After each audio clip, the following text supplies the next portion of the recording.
सरकार तो अभी बनने जा रही है, लेकिन जैसे ही अक्सरियत में फ़िरका परस्त आए, उन्होंने सबसे पहले वक्फ बोर्ड के बारे में कहा। आप अभी असेंबली में जाएंगे तो क्या?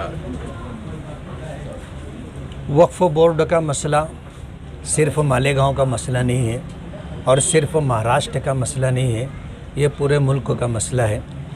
बात यह है कि 800 साल तक मुसलमानों ने इस मुल्क पर हुकूमत की है और उन्होंने बहुत सारी मोहब्बत की यादगारें छोड़ी। एकता भाईचारगी के लिए ऐसी ऐसी इमारतें बनाई गई हैं जिससे लोगों में इत्तेहाद और इत्तेफाक और यगानगत बाकी रहे। इस मुल्क में फ़िरका परस्तों की कोशिश यही रही है कि माजी में हमारे अकाबिरीन ने और बुज़ुर्गों ने वक्फ़ करदा इमारतें जायदाद छोड़ी हैं। वजह उसकी ये है कि वक्फ़ उस मिल्कियत और जायदाद को कहते हैं जिसका अपना असल वजूद बाकी रहे और उसका जो बेनिफिट है और नफ़ा है वो लोगों के लिए, लोगों की सेवा और ख़िदमत के लिए काम आए।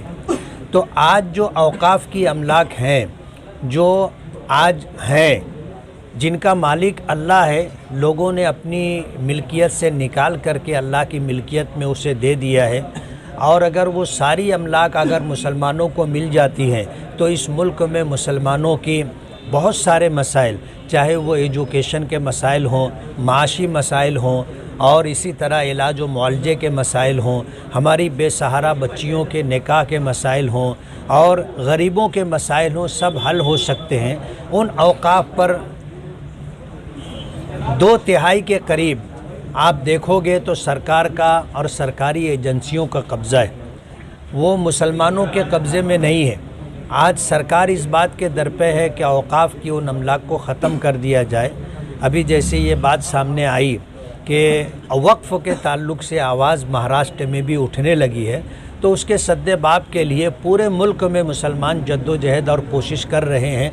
वक्फ़ के तहफ़्फ़ुज़ के लिए हम भी कोशिश करेंगे और जमीयत उलमा, जिसका मैं मकामी सदर हूँ, इसके वक्फ़ के तहफ़्फ़ुज़ के लिए जमीयत उलमा के मरहूम सदर हज़रत मौलाना सैयद असद मदनी नव्वरल्लाहु मरक़दहू ने वक्फ़ एक्ट 1995 बनवाया था। तो हम तो पहले से इसके लिए कोशिश कर रहे हैं और इंशाअल्लाह आइंदा भी इसके लिए कोशिश करते रहेंगे।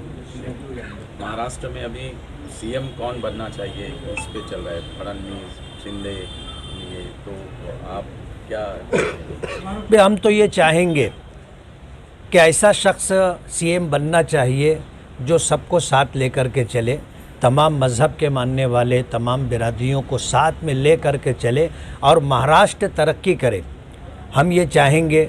और इस मुल्क में ये जो सियासी तौर पर इक़्तिदार मिलता है ये वक्ती इक़्तिदार होता है और आज इस वक्त गठजोड़ की सरकार है, गठबंधन की सरकार है, इसलिए ये उनके अपने दाखिली मसाइल हैं कि वो किसको सीएम बनाते हैं और किस तरह जो है हुकूमत बनती है और मिनिस्ट्रियों की तकसीम किस तरह होती है, वो उनका अपना दाखिली मसला है। हम तो ये चाहेंगे कि ऐसा शख्स चीफ मिनिस्टर बनना चाहिए जो महाराष्ट्र के हित में और महाराष्ट्र वासियों के हित में अच्छे फ़ैसले ले। संभल में जो हो रहा है अभी, उसके ताल्लुक़ से आप क्या कहेंगे? जमीयत उलमा कोई कदम उठाएंगे? जमीयत उलमा तो हमेशा इस बात के लिए कोशा रही है कि हमारी जो मस्जिदें हैं और हमारे जो औक़ाफ़ हैं उनका तहफ़्फ़ुज़ होता रहे।